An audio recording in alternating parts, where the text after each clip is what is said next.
গর্ভাবস্থায় বাচ্চা নড়চড়া হলো প্রত্যেকটা মায়ের জীবনে একটা আলাদা অনুভূতি। এই সময় বাচ্চা নড়চড়া দেখেই আমরা বুঝতে পারি বাচ্চা পেটের মধ্যে সুস্থ আছে, ভালো আছে। তবে এই সময় অনেকের ক্ষেত্রে যেটা হচ্ছে যে বাচ্চাটা নড়চড়া করছিল ঠিকই, কিন্তু হঠাৎ করে বাচ্চা নড়চড়াটা কমে গেছে বা বেশ কিছুক্ষণ ধরে বাচ্চার নড়চড়াটা টের পাওয়া যাচ্ছে। এক্ষেত্রে এই সময় কী করব, এই প্রশ্নটা প্রায় বেশিরভাগ মায়েদের ক্ষেত্রে। তো চলুন, আজকের ভিডিওটা প্রত্যেকটা গর্ভবতী মায়ের জন্য খুব গুরুত্বপূর্ণ, শেষ পর্যন্ত দেখবেন। চলুন ভিডিও মূল বেশি যাওয়া যায়। নমস্কার, দেশকোণ পঞ্চু আরেকটি নতুন ভিডিওতে সকলকে স্বাগত। তো আজকে ভিডিও মূল আলোচনা হলো গর্ভবতী মায়ের কোন কোন ভুলের জন্য বাচ্চা নড়চড়া কমে যেতে পারে, এই সময় কী করবেন, এই বিষয়ে ঘরোয়া কিছু টিপসের কথা আলোচনা করব, যে টিপসগুলো করে খুব সহজে বাচ্চা নড়চড়া পেয়ে যেতে পারে। আচ্ছা, এই সময় কোন লক্ষণগুলো দেখলে আপনি দেরি না করে ডাক্তারের কাছে যাবেন, এই বিষয়টাও জানা খুব জরুরি। এবং এই বিষয়ে শেষের দিকে যেটা আলোচনা করব সেটা হলো গর্ভে কে বেশি নড়চড়া করে, ছেলে নাকি মেয়ে। এই বিষয়ে অনেকের অনেক প্রচলিত ধারণা রয়েছে, সে বিষয়ে একটা সঠিক তথ্য আপনাদের সাথে তুলে ধরব। ভিডিওটা শেষ পর্যন্ত দেখুন, আশা করি আপনাদের জন্য অনেকটা হেল্পফুল হবে।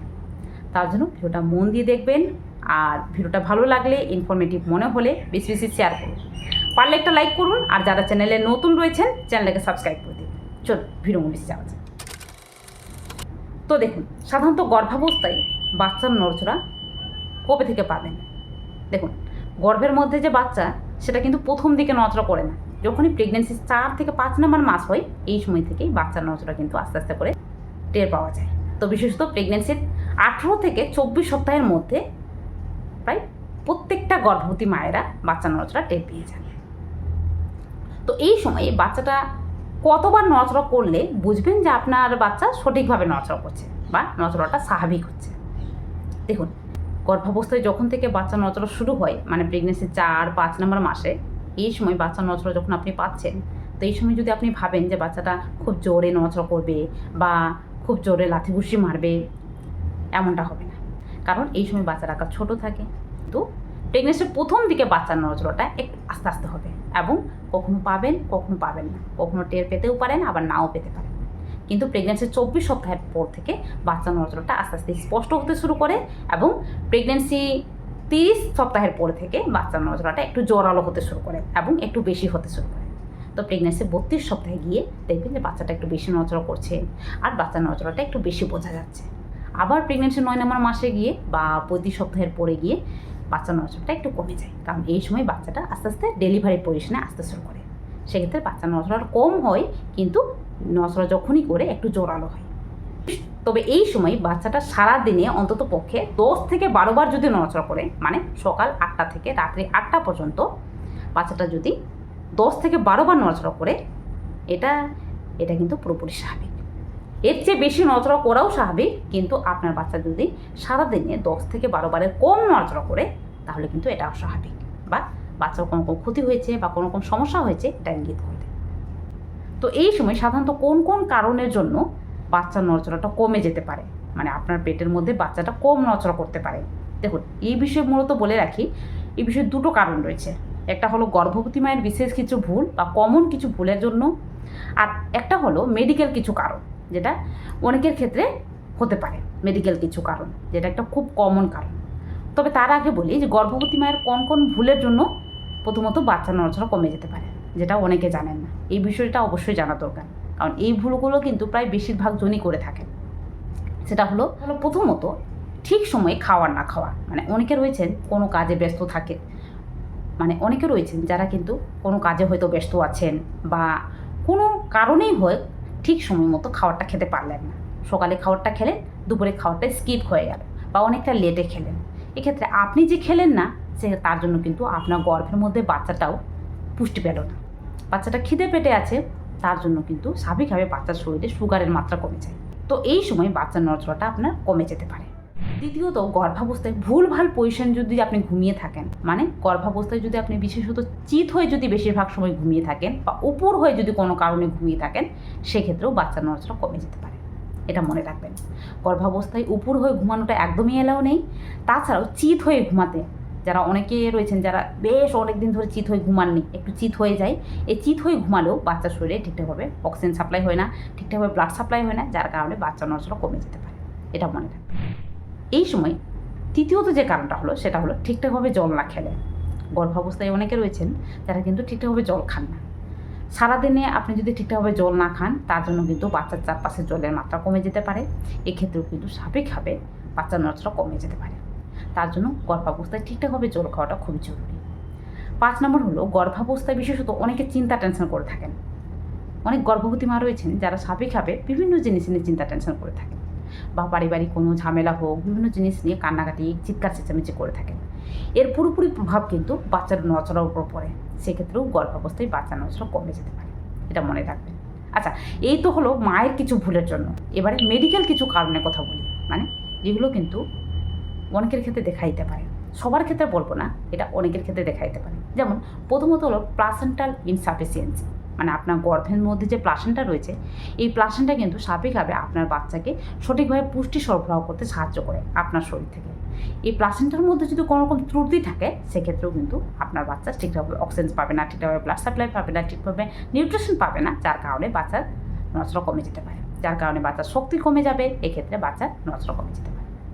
দ্বিতীয়ত, আপনার যে আমলিক্যাল কোড রয়েছে, যে আমলিক্যাল কোডটা দিয়ে বাচ্চা পুষ্টি পায়, এই আমলিক্যাল কোডে যদি কোনো ধরনের সমস্যা থাকে, এই আমলিক্যাল কোডেও কিন্তু স্বাভাবিকভাবে বাচ্চা কিন্তু সঠিকভাবে পুষ্টি পাবে না।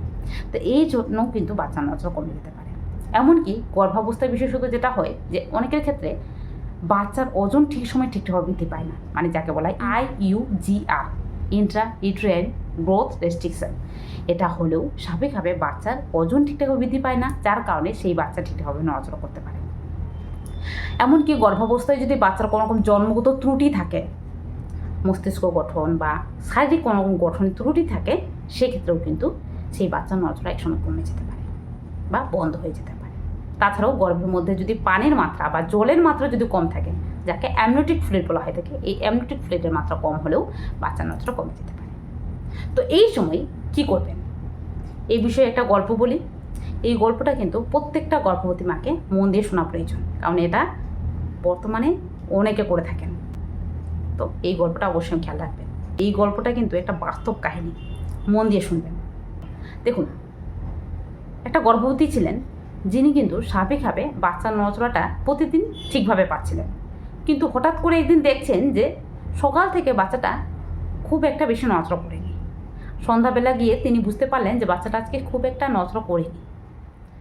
তো বললেন যে খাবারটা খেয়ে দেখি, হয়তো কিছুক্ষণ পরে নড়ে উঠবে। রাত্রেবেলা বাচ্চাটা একটু বেশি নড়াচড়া করে, তো নড়াচড়াটা হয়তো করে উঠবে।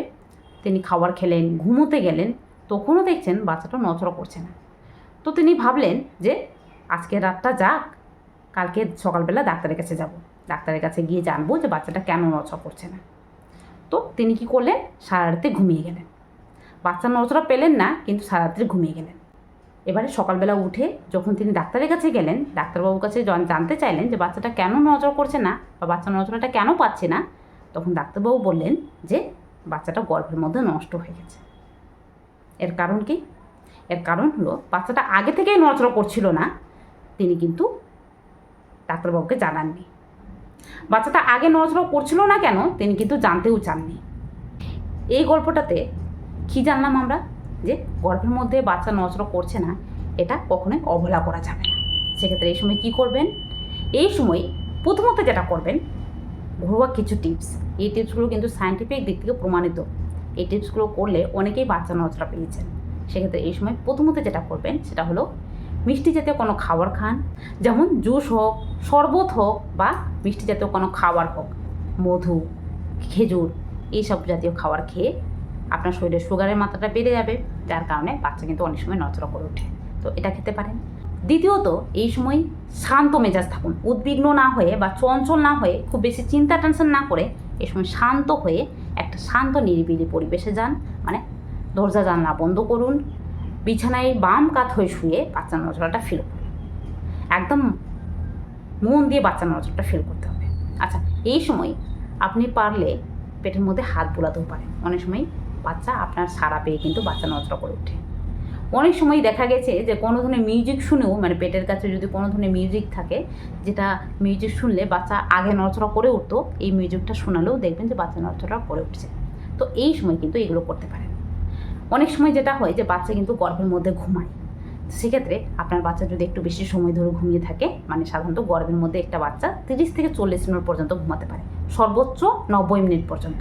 সেক্ষেত্রে বাচ্চার বেশ কিছুক্ষণ ধরে ঘুমিয়ে থাকলে নড়াচড়াটা একটু কম করে থাকে। তো এই জিনিসগুলো করলে নড়াচড়া করে ওঠে। তবে কোন সময় দেরি না করে ডাক্তারের কাছে যাবেন, এটা মনে রাখবেন। দেখুন, আপনি দেখছেন যে 2 ঘন্টার মধ্যে বাচ্চাটা একবারও নড়াচড়া করেনি, দেরি না করে ডাক্তারের কাছে যাবেন, আর আধ ঘন্টাও অপেক্ষা করবেন না। দ্বিতীয়ত, দেখছেন যে পেটটা শক্ত হয়ে যাচ্ছে, পেটে ব্যথা অনুভূত হচ্ছে, অথবা এই সময় যৌনিপথ থেকে কোনো ধরনের ব্লিডিং হচ্ছে, এই সমস্তটা লক্ষণ দেখলে দেরি না করে ডাক্তারের কাছে যাবেন। এই লক্ষণগুলো কিন্তু প্রেগনেন্সির জন্য একটা ক্ষতিকারক লক্ষণ, তো অবশ্যই এটিকে অবহেলা করবেন না। তাই এই বিশেষ জিনিসগুলো অবশ্যই খেয়াল রাখবেন। আচ্ছা, এই তো হলো বিশেষ কিছু কারণ যেগুলো কিন্তু প্রত্যেকটা গর্ভবতী মাকে জানা খুব জরুরি। আশা করি বুঝতে পারলাম। এবারে আসি মোস্ট ইন্টারেস্টিং একটা টপিকে, যেটা নিয়ে প্রায় প্রত্যেকে জানতে চাইছেন, যে বিষয়ে প্রায় বেশিরভাগ মায়েরা জানতে চাইছেন, সেটা হলো গর্ভের মধ্যে কে বেশি নড়াচড়া করে, ছেলে নাকি মেয়ে। তো এই বিষয়ে প্রচলিত কিছু ধারণা রয়েছে, যেমন আমাদের পারিপার্শ্বিক দিদি, কাকিমা, মাসিমা বা মায়েরা অনেক বলে থাকেন যে পেটের মধ্যে বাচ্চাটা বেশি জোরে নড়াচড়া করছে নাকি আস্তে জোরে নড়াচড়া করছে। যদি বাচ্চাটা একটু বেশি নড়াচড়া করে বা খুব বেশি নড়াচড়া করে তাহলে বাচ্চাটা ছেলে, আর যদি বাচ্চাটা কম নড়াচড়া করে তাহলে বাচ্চাটা মেয়ে। তো এই বিষয়টা কি আদৌ সত্যি? না, এই বিষয়টার কোনো রকম যুক্তি নেই। এটা প্রচলিত একটা ধারণা, যেটা অনেকে বিশ্বাস করে থাকেন, তবে এটা শুধুমাত্র একটা মিথ, যেটা অনেকের ক্ষেত্রে মিলতে পারে আবার নাও মিলতে পারে।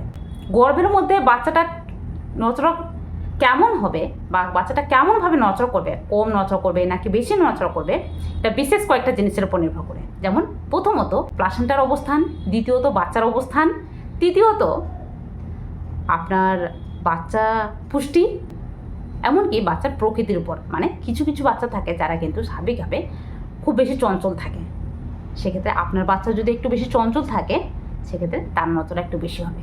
এক্ষেত্রে বাচ্চার নড়াচড়া দেখে আপনি কখনোই বুঝতে পারবেন না যে আপনার বাচ্চার ছেলে হবে নাকি মেয়ে। বাচ্চার নড়াচড়া দেখে যেটা বোঝা যায় সেটা হলো আপনার বাচ্চা সুস্থ আছে। আপনি বাইরে থেকে বুঝতে পারবেন আপনার বাচ্চা সুস্থভাবে নড়াচড়া করছে, মানে সুস্থ আছে, ভালো আছে, সুস্থভাবে বৃদ্ধি পাচ্ছে। তো এই সময় বাচ্চার নড়াচড়া ঠিকঠাক রাখার জন্য কী মনে রাখা প্রয়োজন, সেটা হলো প্রথমত বাম পাশ ফিরে শুতে হবে, হেলদি খাবার খেতে হবে, ঠিকঠাকভাবে জল খেতে হবে, চিন্তা টেনশন করতে হবে না, আর এই সময় ঠিকঠাকভাবে ঘুমোতে হবে। ডাক্তারের পরামর্শ ছাড়া কোনো ধরনের ওষুধ খাওয়া একদমই এলাও নেই। এমনকি এই সময় কোনো ধরনের পেটে ব্যথা, পেট শক্ত হয়ে যাওয়া, ব্লিডিং হওয়া বা বাচ্চা নড়াচড়া কমে যাওয়া, এই সমস্ত লক্ষণ দেখলে দেরি না করে ডাক্তারের কাছে যেতে হবে। তো এই বিশেষ জিনিসগুলো অবশ্যই খেয়াল রাখবেন।